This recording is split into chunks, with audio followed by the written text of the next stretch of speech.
devons ensemble avoir conscience que nul autre que nous-mêmes ne viendra sauver notre nation et que cela exige de chacun de nous une mobilisation tous azimuts. Peuple congolais, il est temps de nous lever, de nous serrer les coudes et d'agir pour défendre notre patrie, notre intégrité territoriale et l'intangibilité de nos frontières. La République démocratique du Congo est victime d'une nouvelle agression rwandaise et des actes criminels et terroristes du M23.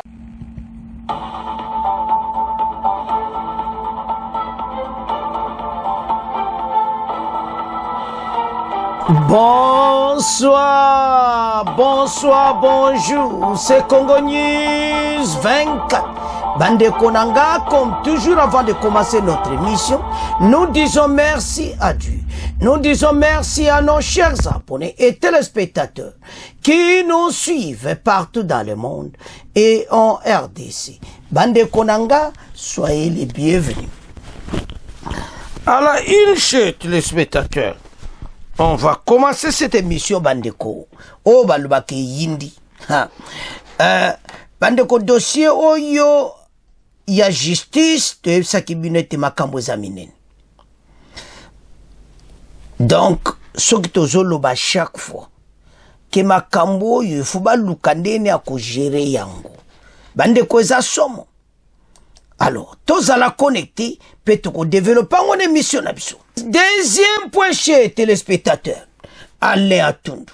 André Atundu plaide pour l'avènement de la 4e République. À Salina livre, les kabylistes pour la Constitution.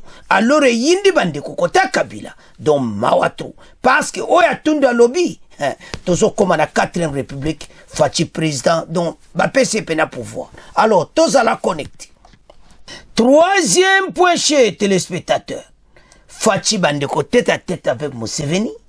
Et puis, Oye Yindi. Après échec, il y a RDF 123 de Kagame à l'est de Bandeko Nanga. Alors, Bangotu pour Luanda. Luanda et pas Wapi. Rwanda a annoncé rencontre. Makambo Zaminene parce que bateau yoba komina suka. Kakana pona Bandeko. On va parler à dossier à FDLR au Kolomana Luanda et puis arriver de Fachi au Burundi. Donc, match Zamobulu. Tous à la connecter. Chers téléspectateurs, émission d'Abse Bandi et commettant autosola ensemble ma solo yamboka. Bande kotoko ban émission d'Abse avec justice. Tant que le Mutamba a raison. Parce que Kakuchati, et maintenant tu komi wapi. Procureur ya cour de cassation yemo kwa bani ko zoba mesure makasi ba lobby la justice est malade mbalo il faut ba malade wane sila alors bana mboka botala bakamba ondengeza donc ndenge tokoloba mvonde ajuba décision procureur ya maluku suspendu parce que mutu moko na prison akufi et puis ba yo kuta ba condition na kati ya prison na maluku Mawato. Siko Mutamba soka lobio azoloba. Mais quand même, ton moniete bango tout va comprendre siko Mutamba. Ce que Mutamba disait, il a raison. Combien de fois batu basako et puis bayo kuta batu musuna kata prison à Nzambe. Yemo convon de procureur coup de cassation à l'obité yufobima. Abimisi maamo kwana. Donc à l'obi ba kamususu don Mawato sikoyo. Nana zana raison. Mutamba ou bien bino batu yaku ya ba magistrat. Au moni siko. Maintenant vondi na sa motema yebike. Jeno Mutamba masoro na isa kitoko za raison. Ba komi kotambola. Yemo ka kem personne alu yo procureur kota maluku alulungwe.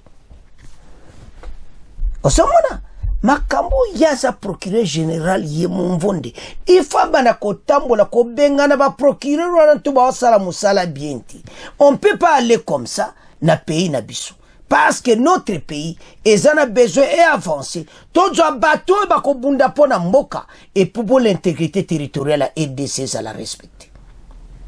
Bandeko tango tala dossier tali titi olobino. En tout cas, il fallait kaka ba décision boizwama. Zomona Alors, tant il y a eu une décision, wana, à mon épina que son avandia, mbalo bakamutamba raison. Il est parti. Yemokoti na kota kinkole kuna maluku de l'autre côté là. Donc, à épina ba suspendre. Pourquoi? Parce que message est yokani. Bazo kota na les états généraux. Il faut pas l'accès musala parce que kune kozali kambande konanga na mo izobana na novembre. Facha kozala présent ye mutako fungolango. Voilà ba dossier oyo mboka tozanango. Ezo senga batu ba comprendre le dossier très bien. Batu ba tika mabe baza ko sala et puis c'est payé que na nouvelle direction. Totan. Bande ko tanto oloba ke oyo kaka motepeli. Mot d'un détenu au cachot, des sanctions contre un magistrat et le procureur de la République du parquet de grande instance de Kinshasa Kinkole. Le procureur général près de la Cour de cassation Firmin Mvonde a ordonné l'ouverture d'une action disciplinaire contre le procureur de la République du parquet de grande instance de Kinshasa Kinkole et des magistrats du même parquet. Cette action disciplinaire fait la suite à la mort d'un détenu au cachot des parquets. Après un communiqué du parquet général, tous les deux ont été également suspendus de leurs fonctions à titre conservatoire. Ce communiqué précise que le procureur général près de la Cour de cassation a pris cette décision au terme de sa visite d'inspection effectuée ce lundi 28 octobre dans cette juridiction pour se rendre compte des circonstances dans lesquelles un prévenu est décédé dimanche au cachot de Kinkole. On se souviendra par ailleurs, en vue de redonner bande koma kamweza minene, en vue de redonner au yokaka makambo nyonso parce que il faut bamona ke nini échanger. Alors, le procureur général de la Cour de cassation menace de sanctionner tout magistrat qui entravera l'application de ces instructions relatives au traitement des dossiers judiciaires. On se souvient par ailleurs en vue de redonner confiance à la justice congolaise au mois de septembre dernier. Parce que makambo yo mutamba lobaki. Bango mena ba komo sala yango. Alors, moto ako bebisa. Alors, azali banda. Alors, botala ndenge justice amso. Il faut pas bon ça. Alors, Mvonde à comprendre que il faut ndengwana. D'abord, à l'obina ba magistrat nyon ce qui baza sanctionner, ce qui baza musala bienti. Et zaya ko inda, et si e indi. Tolanda, Mvonde, bon auto avance. La politique des intouchables appartient désormais au passé. En République démocratique du Congo, elle a cédé la place à la sanction exemplaire. Firmin Mvonde a ordonné l'ouverture d'une sanction disciplinaire à l'endroit du procureur de la République de parquet des grandes instances de Kinshasa Kinkole et d'un magistrat instructeur suite à une indélicatesse. Yvette Makuntima nous donne la nature des sanctions. Une décision grave pour un acte grave. Le procureur général près la Cour de cassation Firmin Mvonde Mambou vient d'ordonner l'ouverture d'une action disciplinaire à l'endroit du procureur de la République Mpaka Mabiala du parquet des grandes instances de Kinshasa Kinkole et du magistrat instructeur Crispin Mbouyi. Une décision prise à l'issue de sa visite d'inspection dans cette juridiction pour se rendre compte des circonstances du décès d'un prévenu dans un amigo de Kinkole. J'ai même instruit qu'on puisse leur infliger des mesures provisoires d'interdiction d'exercer. Des rapports me seront faits et la suite dépendra de la manière dont les réponses seront données aux questions qui leur seront posées. Je viens de parler aux collègues magistrats, je viens de leur demander de privilégier la présomption d'innocence, de privilégier que la liberté c'est la règle et la détention l'exception. Et dès demain, j'envoie encore une équipe de hauts magistrats, parce que j'ai appelé la cour d'appel de Kinshasa Matete, procéder au contrôle de tous ces prévenus qui sont cachés dans des salles très réduites, où vraiment il n'est pas agréable d'y être, et le rapport me sera fait. Ceux qui devront être livrés le seront. Arrêtée pour des faits bénins, une dame porteuse d'un nourrisson a recouvré sa liberté sur ordre du procureur général.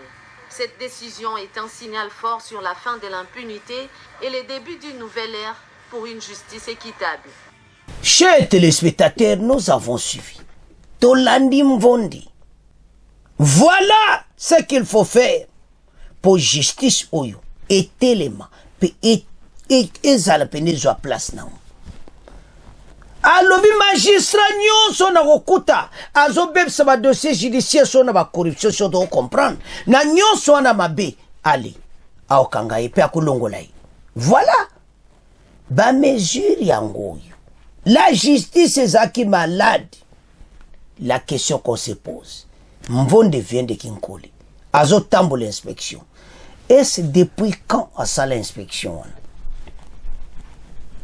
wana question tokotuna on ne sait pas est-ce asalaka yango sufu est-ce qu'atambolaka ayebi ezoleka na bakasho ayebi ezoleka na kote bandiko procureur ya Kinkole aza suspendi na magistrat ou atraitaki dossier bango nyonso suspendi motambala koyoka na ndimi te bato bakozonga mosala voilà toza na besoin justice emata ekende emata pena likolo bato basepela voilà ce qu'on a besoin et cette justice etelema mpona libela tobengana tout bato nyonso baodéranger justice bandeko voilà comment pays ekokei liboso tokoki kokoki te ete makambo aboye esalama lisu na mboka ekomi tanto avancé mpona yango bandeko totelema ete mena ekomi tanto soutenir justice oyo nyonso asali mbeba libanda bandeko procureur ye moko en personne aketi kuna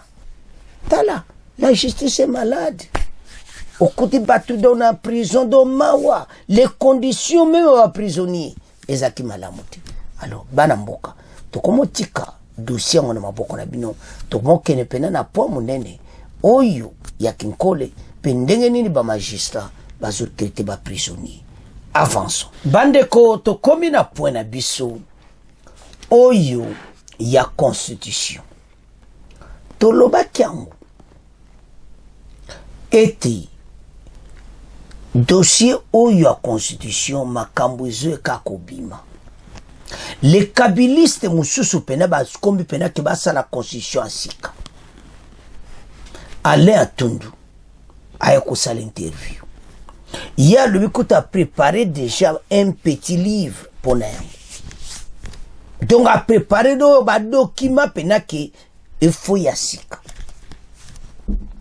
alobi eza malamu te constitution tout le monde le dit alors tango bango moko bakabiliste bato bango moko bayaki na makamba constitution bango moko bakomi kobaluka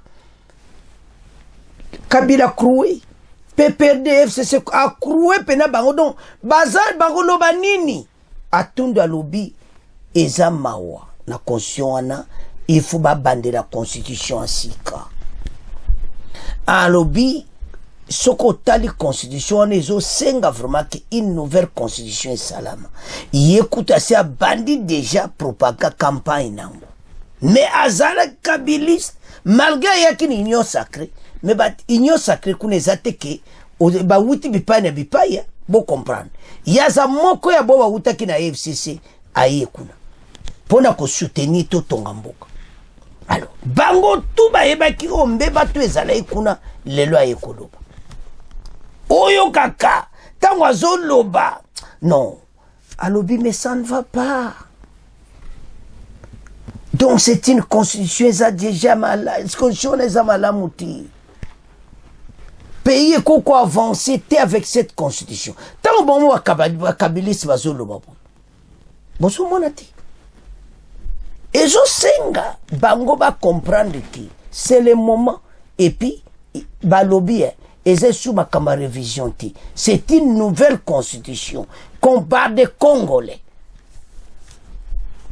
bato bakatisa bakotouche non babandelango nde nazoloba miteme ezobeta bango tout bafage mabe mais bozoyeba te ke boyela biso constitution ya mabe ça a été rédigé à l'étranger et ce sont des étrangers qui ont été imposés même article 217 oyo ebomi mboka alors en tout cela baarticle ebele ezotambusa mboka mabe partout il y a des conflits entre gouverneur na assemblée provinciale bomboke kotambola ne désordre total Et puis qu'ils nous disent que bango va toucher un côté, mais alors qu'ils ont touché ça, il y a 2006 na 2011, va changer présidentiel.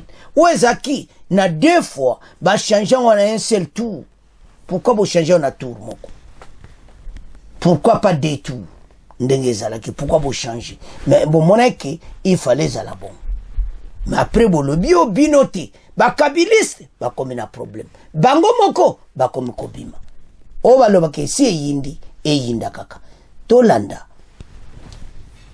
Allez à Tundu. Intervient, bon, to avancer peut temps. Les kabilistes pour la révision de la constitution, puis à lobby, 4 républiques. Fachi. Nazo yo match za mobulu. Parce que bango pena, baza penza pour une nouvelle république. Ya wana basango bazo sa fachi alanda bato tiba pembe me bango balingi fachi avanda na pona libela. E kozala ndenge nini. Mote pelier. Donc bato bazana problème sérieux parce que bazo mona ki fachi. Donc esilia sikoyo tango bakabiliste bango moko basepeli ete ezala bongo et c'est tout hein? Dans situation eza clair je ne sais pas ndenge oyo bango bazo zoyango pour le moment parce que match déjà et betami na ndenga mukite donc basa na problème sérieux.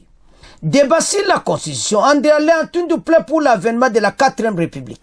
Se prononçant sur le débat autour de la révision constitutionnelle, de le changement de la constitution, Alain Tundu, acteur politique congolais, plaide pour l'avènement de la 4e République. Hey, Fachi Bati Ompete na bakabiliste. Il salue ici la position du chef de l'État, Félix Tshisekedi, qui a prôné pour le changement de la Constitution. Il y a quelques jours, lors de son discours à Kisangani, province de la Tchoup, à travers une petite brochure qu'il a écrite, André Alain Tundu estime que la Constitution du pays ne correspond plus aux réalités actuelles congolaises et devrait être changée. Balobi, il estime que la Constitution du pays ne correspond plus aux réalités. Il faut pas changer. Dans les changements de la Constitution, le mot changement, exact que révision. Ezaya koina, esi indi. Donc, ezande bazo changer la Constitution mobimba. Peut-être vous allez comprendre. Invité à la radio Cap, il a affirmé qu'après avoir vécu l'histoire de notre pays depuis Sun City jusqu'aux dernières élections, il a mené une réflexion. Et Makamboza Minene aboutit à la conclusion que la constitution de la RDC est assez marquée par le contexte et les impératifs de guerre de l'accord global et inclusif. Pour lui, il est temps de changer cette loi fondamentale et d'aller vers une nouvelle république qui sera plus marquée par les valeurs démocratiques, ce qui amènera le pays à sa 4e république. La trame de toutes les tragédies que nous avons vécues a été inscrite déjà dans l'accord global et inclusif. Et donc, aujourd'hui, puisque la constitution actuelle est le fruit de cette ambiance, marquée par la prépondérance des belligérants, il m'a paru nécessaire d'ouvrir une voie de réflexion pour une 4e république basée sur les valeurs démocratiques, les enjeux pérennes de notre république, a-t-il expliqué. Alain Tundu, Asali Brushira Muke, était au Kenya 4e république, Fachinde, Vandawana, Bango Motuba Lobi ki Ovanda Libela, Macheza Mugulu, to développer, to yo Kenanu, Bongo Indaga. Ambassadeur André Alain Atundu, bonjour. Bonjour. Vous êtes auteur du livre Plaidoyer pour une 4e République. Qu'est-ce qui motive votre démarche de faire un plaidoyer sur une 4e République? Soyons modestes, ce n'est vraiment pas un livre, c'est une petite brochure. Après avoir vécu le trajet et l'histoire de notre pays depuis Sun City jusqu'aux dernières élections, il me parut nécessaire de réfléchir. Et dans mes réflexions, j'ai réalisé que la trame de toutes les tragédies que nous avons vécues a été inscrite déjà dans l'accord global et inclusif. Et donc aujourd'hui, puisque la constitution actuelle est le fruit de cette ambiance marquée par la prépondérance des belligérants, eh bien, il m'a paru nécessaire d'ouvrir une voie de réflexion pour une 4e République basée sur les valeurs démocratiques, les enjeux pérennes de notre République. Le président est à son 2e mandat. C'est pas une première, hein. On en a vécu en 2012 avec le président Kabila. Vous étiez encore au FCC et vous aviez toujours prôné pour une révision de la Constitution. Et ceux qui sont aujourd'hui au pouvoir disaient que vous voulez vous pérenniser au pouvoir.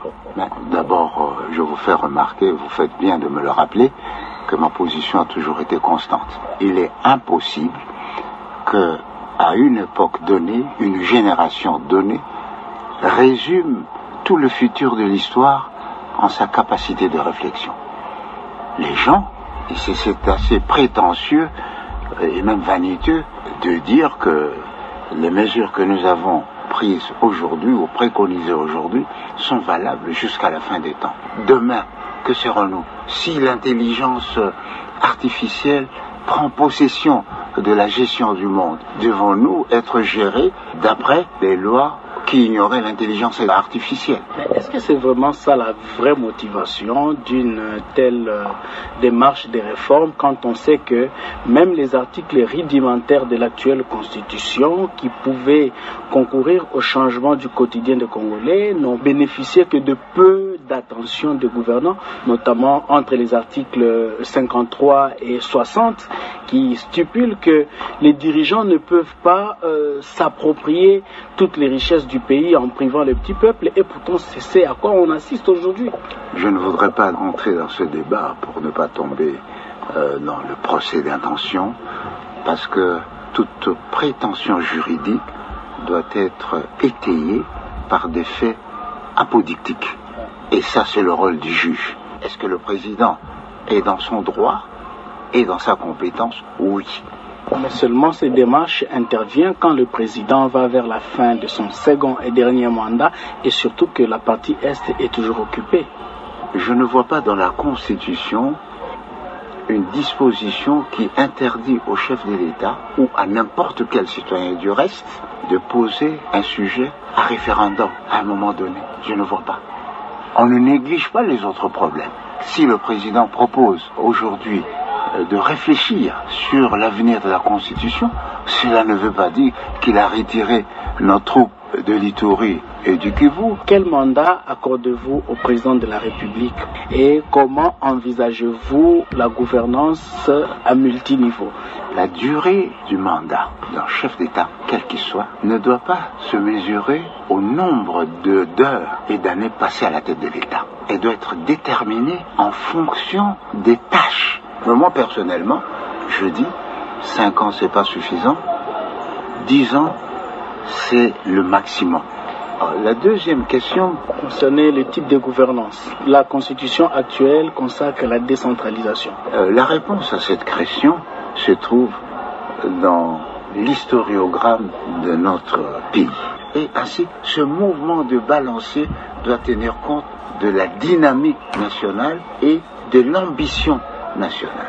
Ambassadeur André Alain Atundu, je vous remercie. C'est moi qui vous remercie. Bandeko, bakabiliste, balobi tokomoke na 4e République. Bango tusima fachi. Encore battu au côté litoi. Donc, balukaka ba ndega zana so 4e République, mais ngapi, battu babale Atundu, baza parmi battu oyo kasole lomboke kufi bango. Aena maloba kitoko, mayebete biso miseze ya kofungwama. Tozo tala, bozo kena mboka oyo, wapi bandeko, alobi ekomi temps, ete pays na biso, ekende na 4e République. Balobi ezate ki révision à constitution. Mbache changer. Alobi eza le changement de la constitution.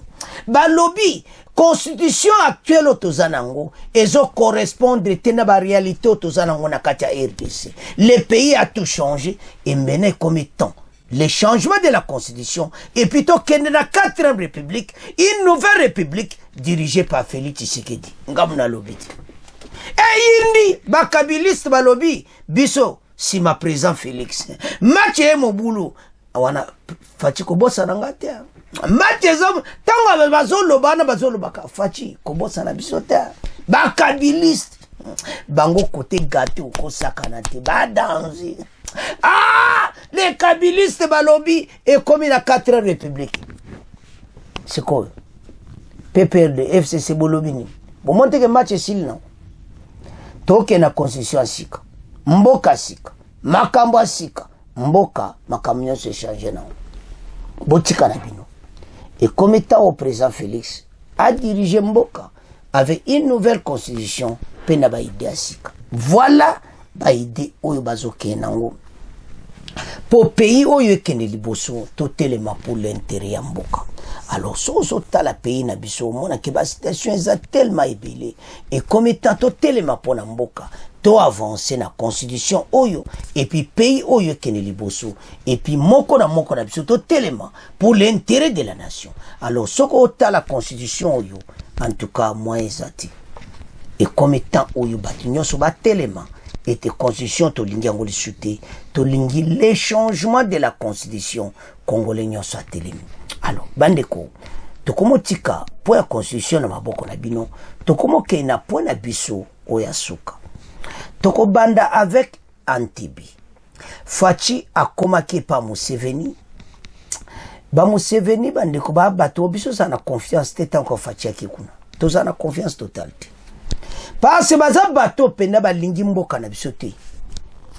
Mais Fachi yemo kwa ebi. Kokene pas Museveni penezo sala propriété. Ba Congolais ba osebelati. Et maintenant rencontre na bango et ça makambo ebele. Alors ba yoka di makambo ebele mo yoka oyo Museveni alobi totanga. Alors on va parler du tête à tête Fachi Museveni yango to bandi nango. Les ministres vont se bango tout bazala qui présent. Donc au moins que situation oyo bandegoza ko sakanati. Donc au moins clairement été makambo yo tozanango awa non. Eza makambo ko sakanati. Yango tina tozolo bake et comme étant oyo ba congolais nyonso ba sepela. Pour toi avancer pour ces pays parce que sozo tala bandeko ezama kama usakanati mais Fachi a monité Museveni savant de masouler les cas mais il y a toujours un problème. Après 3 heures de discussion, le président Félix Tshisekedi de la République démocratique du Congo et Yoweri Museveni de l'Ouganda ont résumé leur échange devant leurs délégations respectives, marquant ainsi un pas avant la coopération bilatérale. Le président congolais a d'abord exprimé sa gratitude pour les discussions très enrichantes et très prometteuses. Eskazo kosa ote Fachi. Et tondi ma vraiment comme tato azoloba. Yemo azoloba ka pays na biso kudu mawatro na makambo ebele. Bon, to ebite totala kaka. Mais eza penda nandimiti. Donc tango zotala ngo o mona ke baza batu moko donc très très mystique. Donc totala kaka ndenge zokende mais eza situation moko osakanati parce que kotala kaka yeboyi o mona clairement que bato babomi RDC ozomona. Alors tamba bomi mboka na biso toza mayel na bango. Yoweri Museveni ensuite à l'obibo ici les 4 points. Tolanda très bien que les questions sécurité régionale, l'exploitation du pétrole lac Albert, les infrastructures routières concernant ces derniers points, le président Museveni a retiré de l'Ouganda dans la construction des routes Kasindi Beni, Butembo, Bunagana Ruchu, côté Wananyonso. Mais tant aux olobango soit na bouli ya balkanisation Italie. Mais aibeti ko simbati. Mais bato yo biso pena tozasuna confiance à monte mais Fachi kaka azo sola na bato. Je soutiens cette démarche et c'est l'une des raisons pour lesquelles nous avons la communauté de l'Afrique de l'Est, mais malheureusement tout est substitué à cause de l'agression que nous subissons, a réagi le président Tshisekedi. Alors, clairement, on a mis que l'agression est au salama. Parce que yé Museveni a yebi agression oyo. Ndenga zana yebi. A yebi makambo ezo leka na agression oyo. Oyo mboka ezo sibir. A yebi ango très bien. Donc, ezana ngo likamba ko bomba te. Parce que, et en tout cas, et ça la bien te. Mais fati yebse soit ye makambo atika. To développer ma sola peto ya na oye yindi. Si agression rwandaise, accord de Luanda.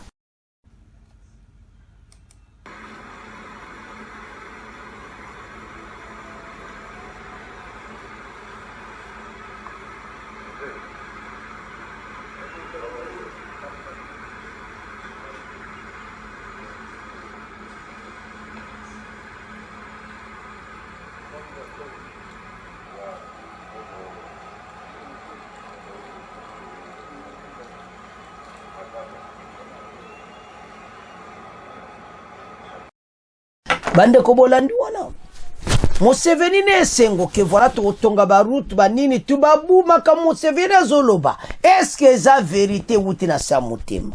Est-ce que azokosa président Félix Tshisekedi? Est-ce que azana posa vima tonga barutu wana? Ou bien zaka na boule na ye wana? Me baye bakaiti. Babulo ba ozoza nango ekosuka kaka mabe.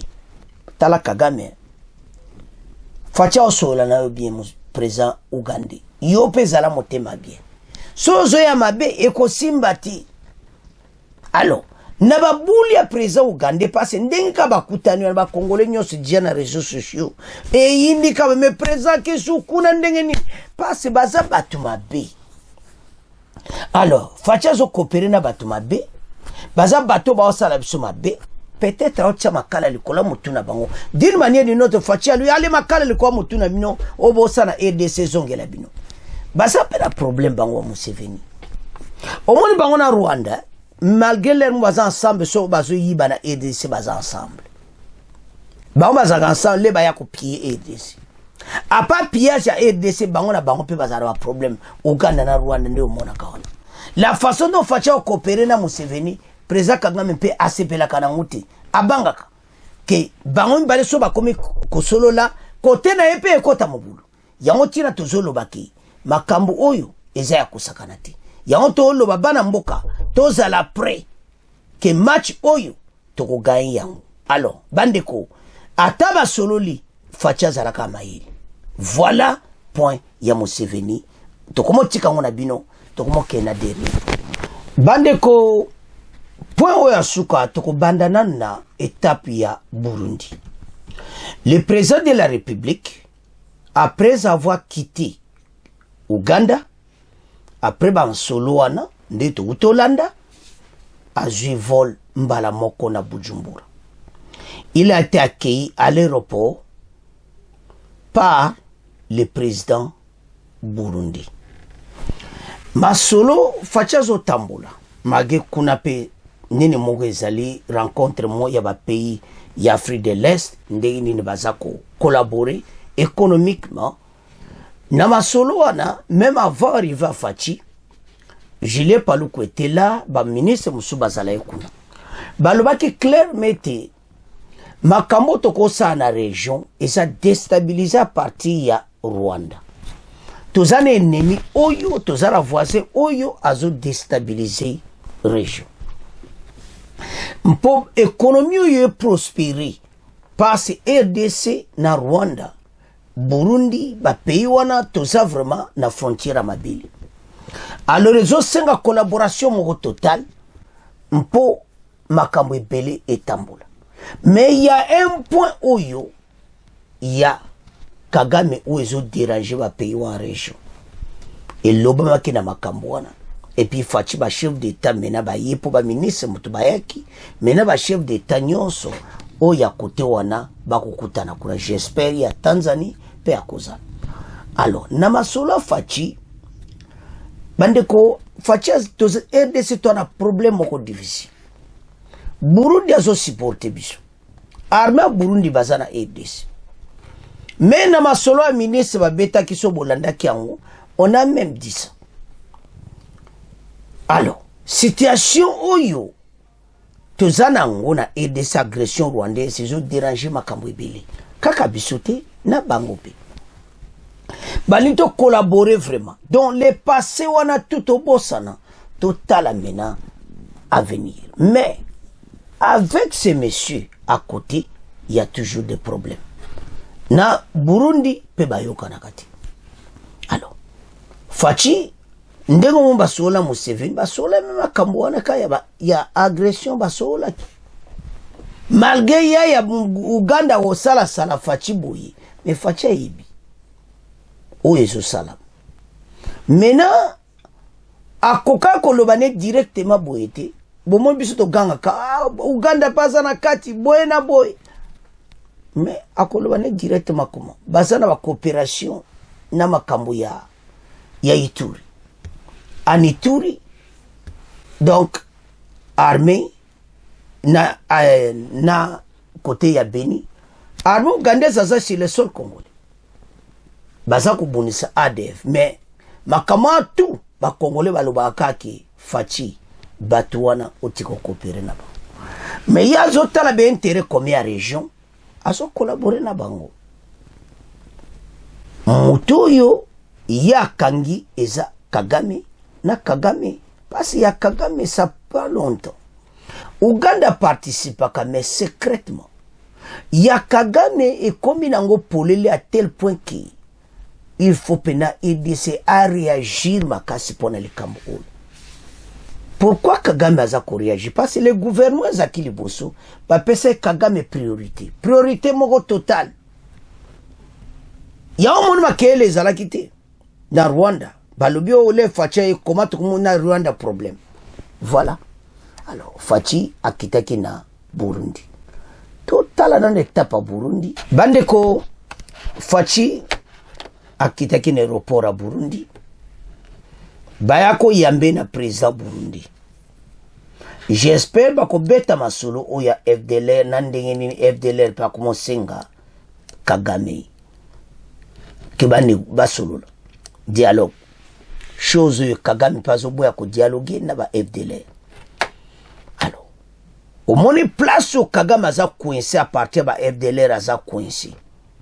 Je crois bien na masolo ezobeta même nde basoli na Uganda, même nde basoli na Burundi, masolo aneza. Mais total nde bayamba ki président de la République.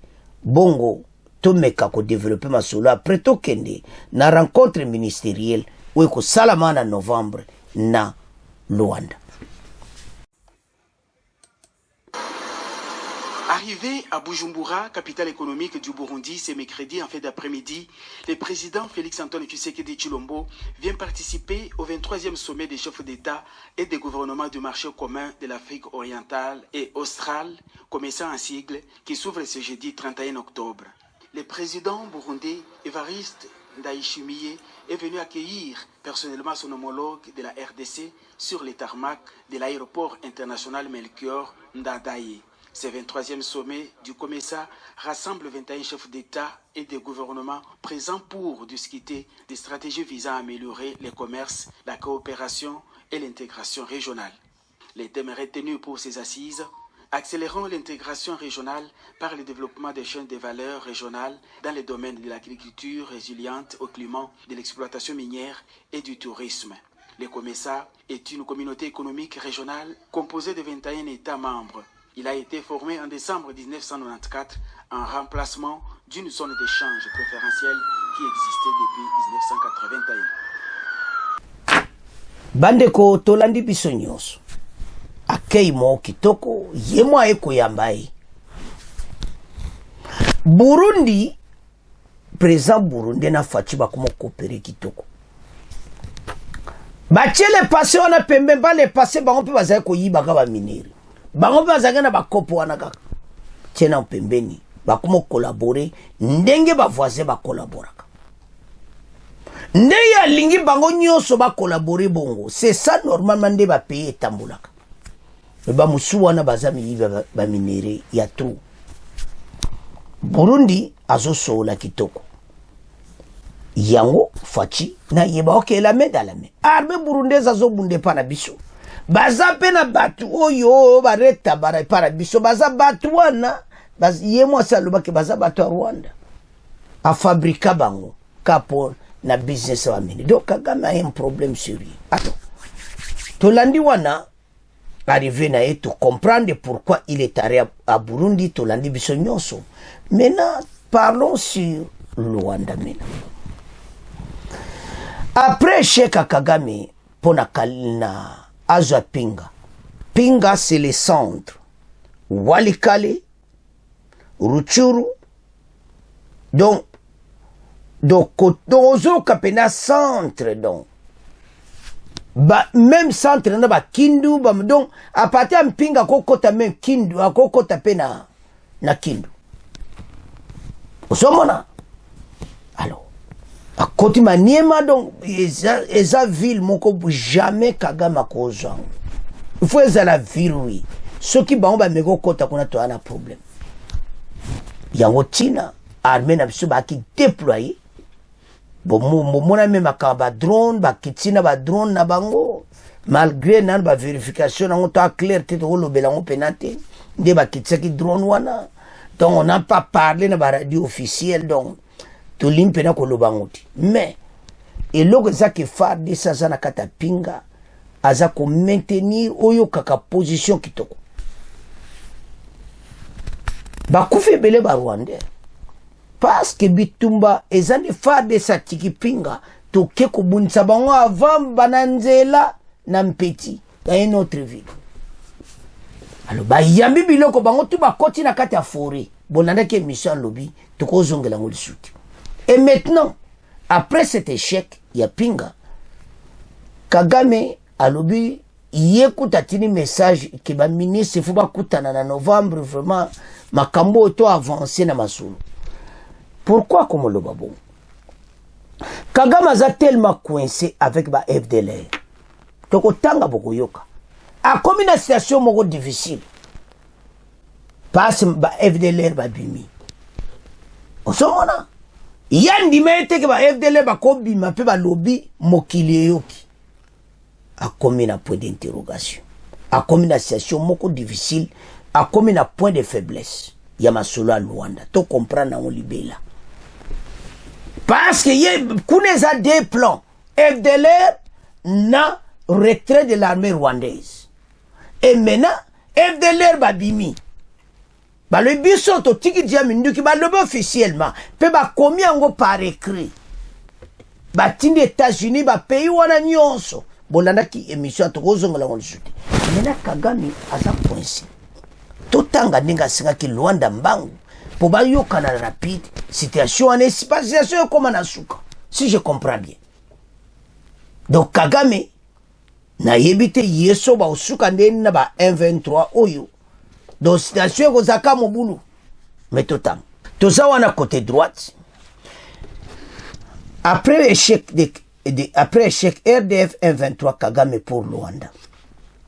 Quelques semaines après la 4e réunion ministérielle, les experts de renseignement militaire de la République démocratique du Congo et du Rwanda vont se retrouver une nouvelle fois ce mercredi 30 octobre 2024 à Luanda, autour du médiateur désigné dans la crise entre les deux pays, Antonio Tete, ministre angolais des Relations extérieures. Selon Olivier Ondigie, chef de la diplomatie rwandaise, qui a annoncé la nouvelle mardi 29 octobre sur France 24. Il sera question au cours de cette réunion d'examiner le concept des opérations coop qui sera présenté par les médiateurs vu d'accélérer la mise en place de la feuille de route de Luanda.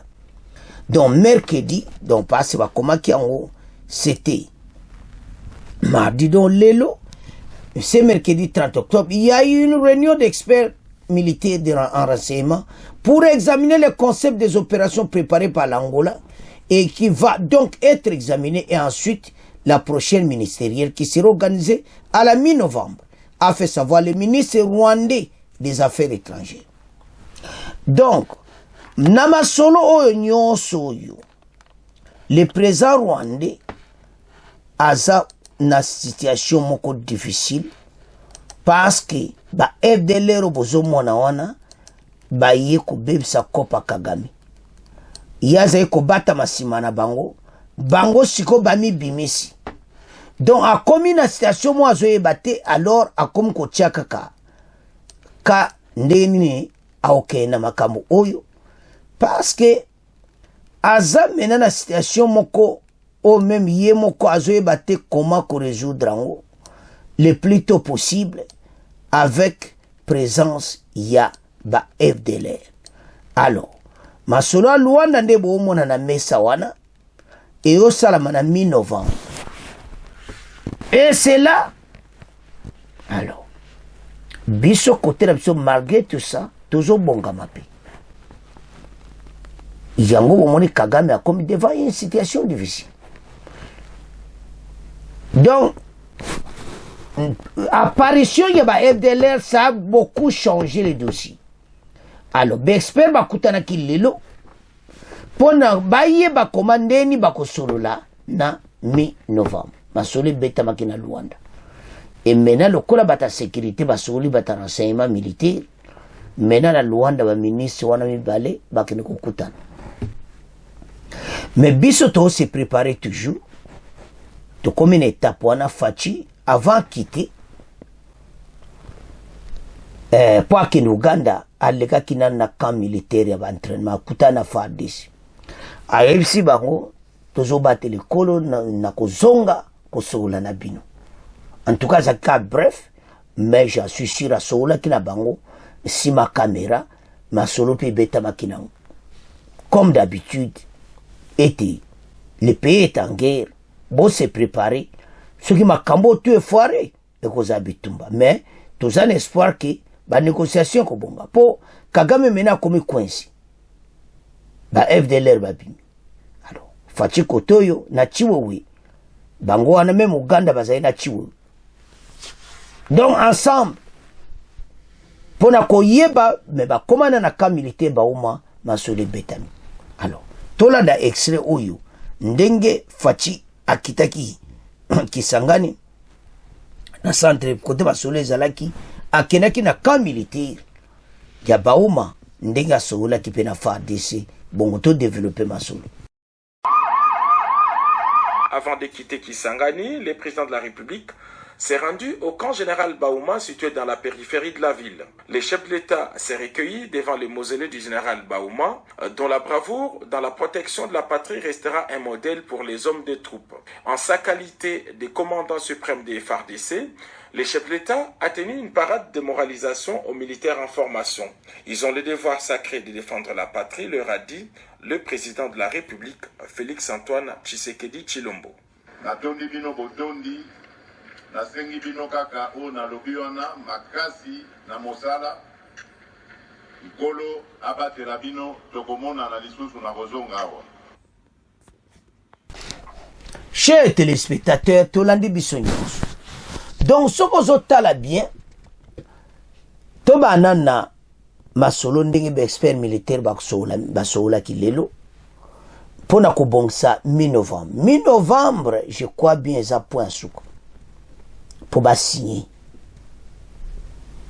Et maintenant Kagame a comme un problème. Ba FDLR ya zotinda bisete to bimisa. Ba FDLR ba mi bimisi ba 8 ans biso na mindukiti. Ba sali lettre pour ba komango clair que biso tozati. Donc côté na biso makamo isil nango. Kagame moni pena problème. Siko be expert lelo ba uday ko vérifier ko yeba so FDLR ngo azali ou bien azati. Be expert ba utaki. Yamba kutana kilelo. Ne mission alobi to ko pesa mino rapport ya be expert o masolo ou ebeta mi lelo na Luanda. Mais ce qui est vrai ezaki batwana basi batika ke minduki. Ba komi lettre officiellement na ba pays nyos. Alors voilà, mais bolandi wana fachi ete pona ko laksa ba congolais te armée bazaka ko se préparer. Ba kangi maboko te. Ba recrutement zo continuer, ba zo former bango fachi ebisi bon na ko zonga ko sola na bi. Mais na ebi ke si ma caméra masole betami. Ya de sabande kwa kora Luanda oyo tozoke na suka nango. Na ba masonja Rwanda ebimi. FDLR abimi. Kagame a commis coincé. Azoyi beloni a osate, mais la situation tozanango pour le moment. Ezake fatia que no kutana Museveni. Ezaka kapo makambozo koma na suka. Ba Museveni eza lokola mukila kumokotsa mukila nakata couper fachi ngaba tuti. Mais toyebi kazana kate masu. Président Burundi yepena yemutalo ateka kapena aloba bena bango pa fachi. Bato boy bango mibali. Bafunda kapenza. Malgré on n'a pas de preuves à masolo, mais soko tali bien. Fachinda sali ake Uganda ake Burundi. Après on après Burundi a kina après toyoko Luanda masolesi. Donc makambo aussi là le plus tôt possible. Entre-temps, soi-disant, les 1-23 armées rwandaises bazo continuer ko lukaka ba localité côté ba minéraux zali. Leur problème c'est les minéraux. Mais pas si Julien parle pour raison, ce n'est pas FDLR, ba minéraux. T'as la rencontre wana na Burundi. Bazolo ba ke moyen penda ba faire tambola bien te pour agression à présent Rwandi. Atikaya. Mais azo koma na suka ba aventure a kosi yanto lo batala kokosa eze lo moma be ba FDLR a comme un problème. Alors ya auto esa ba congolais qui situation to comme na ngosiko ezake ba konjifu bazala makasi côté armée ba bongsa armée makasi FARDC ndenge facha ebisi bango nazo ya kozonga akukuta masolo kitoko baza pena na position de guerre parce que tokoko ndima te nyonso wana ça peut échouer. Yango il faut total à côté militaire très bien bon pesa ba commentaire kitoko et la constitution bolandaki constitution il faut pas changer yango so bango ba kabilis ba ko pour la constitution pourquoi pas changer ça voilà yango pe ezana problème pour makambo SCP na kata constitution wana alors tokozonga l'émission wana te bana mboka tolandi Fachinde ya yebisi basoda, tolandi fachi ya Bujumbura, tolandi masolo nde betamina Uganda, pe tolandi émission mobimba, to yokipe makaba constitution, alo bana mboka, to kome na fin émission, bo continuez ko s'abonner massivement, bo partager, au revoir, à la prochaine.